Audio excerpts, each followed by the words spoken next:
Welcome to my channel. I'm Shadow Coast, and in this video we'll be reviewing careers, stats, and traits in Necromunda Underhive Wars.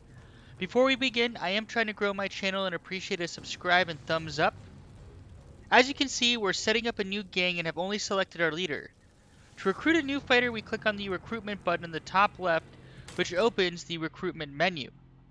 In the top right, we can recruit different levels based on costs, so you can see hiring costs increase, of experienced fighters. Now, one important trait to note is as we recruit in more experienced fighters, we do run the risk of our fighters having injuries, as we can see here. Now, you'll also note, which is interesting, is the injuries could change based off the career type as well as the experience. So you can cycle through. If you want a more experienced fighter, it is possible to select one without an injury. Now, as we can see for those injuries, they tend to be, oops, let me pull that up again. They can be varying in severity and varying in number. So this person has left arm shrapnel, which increases the AP cost to equip and carry and search, and back shrapnel, which increases action point cost of kneel and stand up. Back shrapnel is pretty difficult, I would say, because we probably want to end our turn kneeling in many cases, and we don't want to expend extra AP to not only kneel but also stand up if we don't need to. Now, we can use this experience to do a few things, mainly purchase stats as well as abilities. We will post a separate video on abilities. So this here we can select, like I said, the rank and level of experience for increasing costs or credits. To select a career, we click this button as I showed, and we're going to go through each of these and cover stats that's associated with each career. So we'll start with Deadeye. Deadeyes are nimble fighters capable of traversing the battlefield with ease. Deadeyes are especially proficient with rifles, making them excellent scouts and snipers. Their signature skill, in my opinion, is one of the coolest. It's Ascension, where they use a grapnel to travel up to 30 meters overhead. That is a ridiculous distance, especially in combat. So you can basically zoom around the battlefield to gain better position against enemies. On top of that, Ascension will not trigger ambush or overwatch, which is really important. So you can grapnel up and then shoot someone if they're in overwatch. Target location must be flat and free of obstacles and cannot be used while engaged. Career perks grapnel special armor that provides plus 65 protection against all damage types to the left arm. This is critical because we want to think about positioning where we're going to receive damage. So if we're playing as a Deadeye, we want to position our left arm towards incoming fire. Conversely, if we are targeting a Deadeye, we want to ensure that we are not lined up with our left arm so we do the maximum amount of possible damage. Monosight reduces the cost of Overwatch by minus 5 AP, which is fairly nice. I think the base Overwatch cost is 30 AP, so this should bring it down on average to 25 AP. Bonus stats, we have plus 4 to alertness, max accuracy, range aptitude, and max range aptitude. So what are those stats and what do they do? Well, we can see here alertness basically impacts our initiative. Higher alertness means we increase initiative, which means that we get to use our character or fighter earlier within that given selection of fighters within the turn. It also increases hit resistance and increases the chance of receiving what we call a grazing hit. Effectively, a grazing hit or grazing shot does partial damage. So this is extremely helpful to reduce incoming damage. Next, we have ranged aptitude.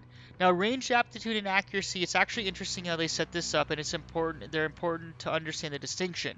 In ranged aptitude, and this is similar for melee prowess, that impacts the precision, which basically reduces the risk of dealing a grazing hit.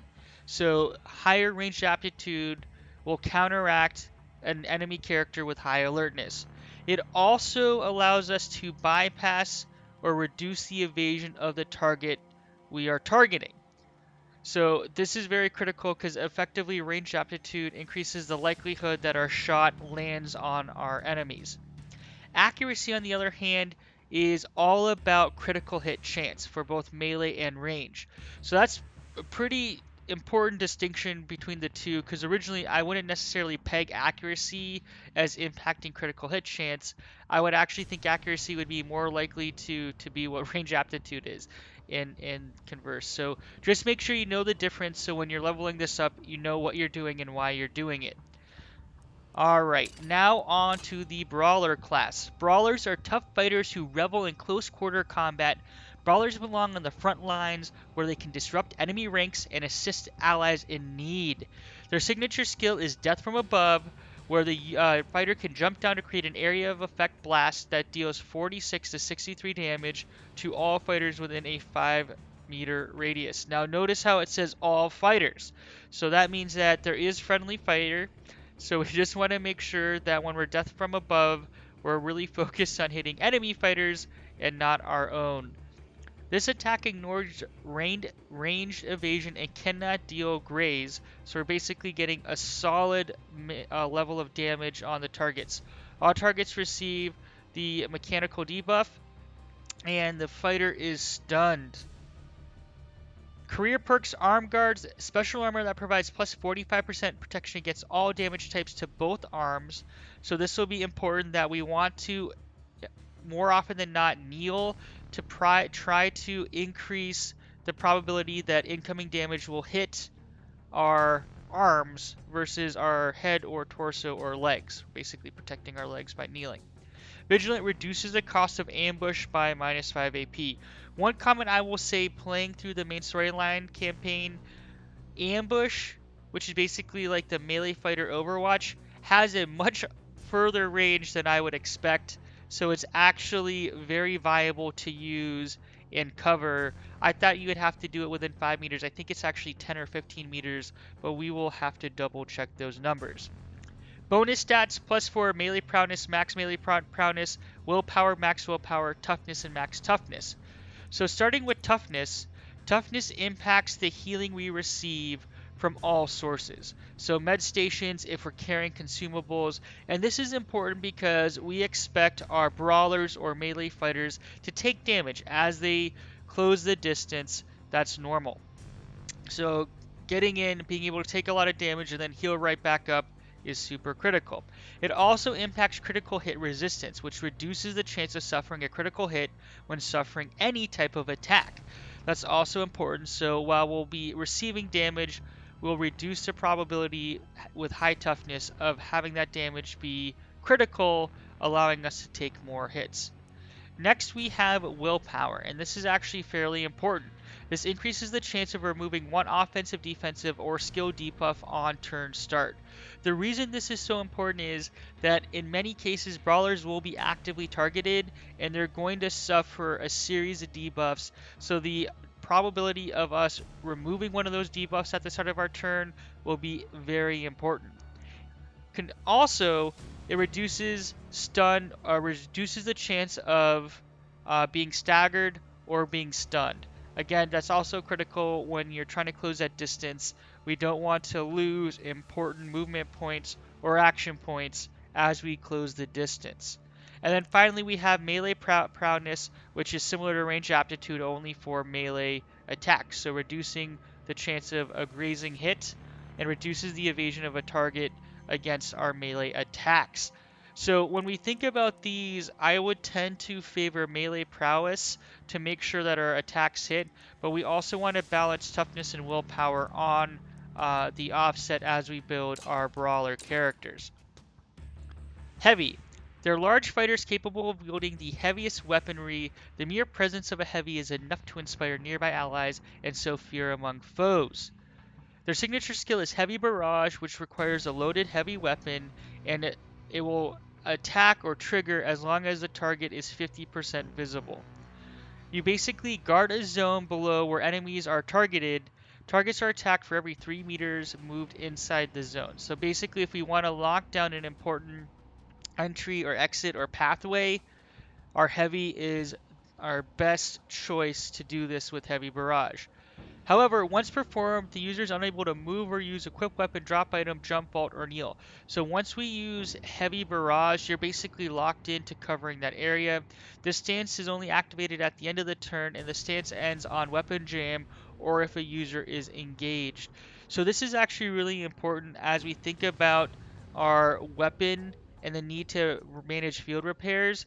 If you're going to trigger Heavy Barrage, make sure your weapon isn't at the end of its cycle and needs to be field repair. So you basically want a fully loaded and fully functioning weapon so you can have the best benefit of leveraging Heavy Barrage. Career perks: Heavy Ordnance deals plus 200% damage to destructible elements with heavy weapons. Your Heavy is the go-to character to remove those fortifications laying down by lay mechanics. Weapons Expert reduces the cost of field repair by minus 5 AP, and we talked a little bit about field repair before. Field repair does a few things. It not only reloads your weapon, but it also repairs it, so restoring it to, if not full health, close to full health. Once the health of the weapon depletes, it effectively becomes useless or jammed or inoperable, so it's important to track that stat as you fire and use your weapons. Bonus stats: +4 to toughness, range aptitude, and intelligence. We are going to cover intelligence here. We've talked about the other ones. Intelligence impacts or increases the potency of ranged attacks by ignoring a percent of the target's armor. So this is extremely important for our heavy class because they're effectively there to take down those heavily armored, enemies. It also provides an experience boost per mission, which is extremely nice.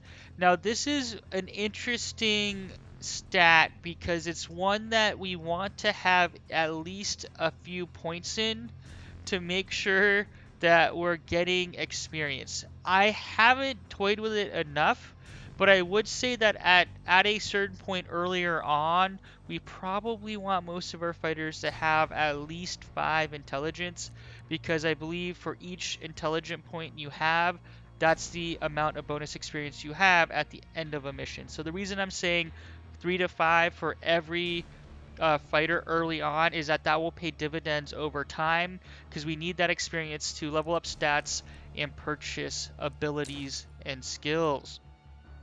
Next we have Saboteur, Masters of Destruction who can affect large areas of the battlefield. Saboteurs use improvised explosives and traps to create chaos in enemy ranks. Their signature skill is Sabotage, and they can rig a control station to create a hazard zone affecting all nearby fighters. They can also render ziplines inoperable, and that's important because that helps us manage the battlefield. If we have the high ground advantage, we might want to shut down those ziplines to ensure that we can protect ourselves and only allow potential Deadeyes to grapple up towards us. So effectively we can render the Brawlers useless if we have the high ground advantage and they can't get to us. They can also disable health dispensers, and they can also make elevators randomized floor selections for elevators that have multiple floors. They basically are your what I call environmental control to a degree. So they can disable things they can't repair. That's the lay mechanic, which we'll get into shortly. Career perks: Explosive Bracing provides plus 10% protection against impact damage to the torso, arms, and legs. There are, I believe, 3 different damage types, and we will get into that in another video. Carrier reduces the cost of carry by minus 5 AP. Now, especially in not only the storyline missions, this is important, but when we're in operations, there will be different things on the battlefield that we're going to want to pick up and potentially extract with, right? And we'll get into operations and how that works in another video. Lots of upcoming videos. Bonus stats: +4 agility, and max agility, +4 willpower, max willpower, +4 alertness, and max alertness. So we're going to talk about agility. This increases your range evasion as well as your melee evasion. So basically you become harder to hit. So this is extremely important for all characters regardless of career type. And this is a stat that we will be wanting to actively increase to make us harder to hit in general regardless of career or how we're kitting out our fighter. Alertness, we talked about impacts, initiative, and hit resistance. All right. And I think willpower um, basically increases the chance of removing one offensive, defensive, and skill debuff on turn start. So we already talked about that.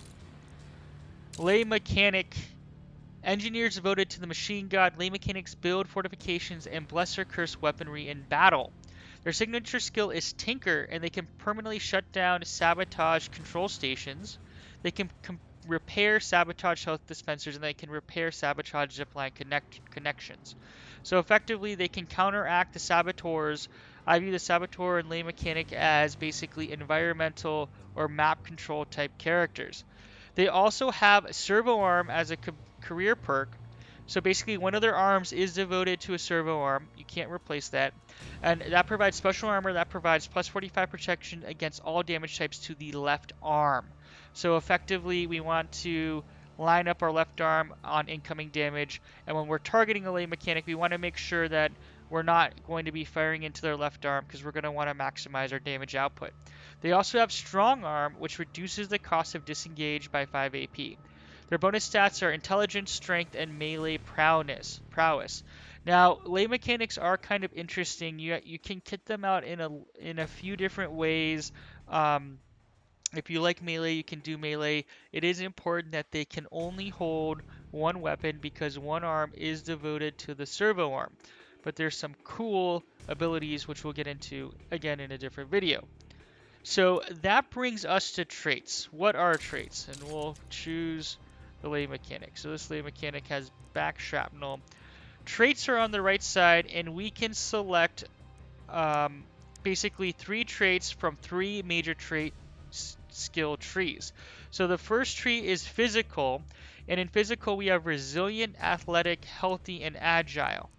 And I actually personally like Deadeye, so we'll talk about Deadeyes to start with. So in the physical trait, like I said, resilient, athletic, healthy, and agile. You can see here each one has a unique modifier. So resilient gives us and increases toughness, athletic increases strength, healthy gives us kind of jack of all trades across the board, and agile gives us agility. When we think about our Deadeye specifically, they're going to be ranged combatants, so we probably want to favor agile over strength and toughness. So I would recommend either healthy or agility. Now it's important to note each major trait is going to align with the various kind of skill trees or various stat trees or stat groupings. So we're going to pick agile for this. Mental trait, we have clever, curious, observant, and stoic. Clever provides increased intelligence. Curious is a jack of all trades, so it kind of goes on the line. Observant increases alertness. Stoic increases willpower. So we could go a series of different ways here with our Deadeye. I personally would say that we probably want to pick intelligence or potentially alertness.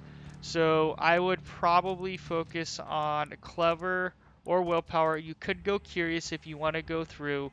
But I personally am going to prioritize initiative to make sure we can move and potentially take out enemies. And I think I misspoke. I said we should prioritize clever or observant. So we're going to pick observant. Finally, we have martial traits. We have calculated, discipline, focus, protean.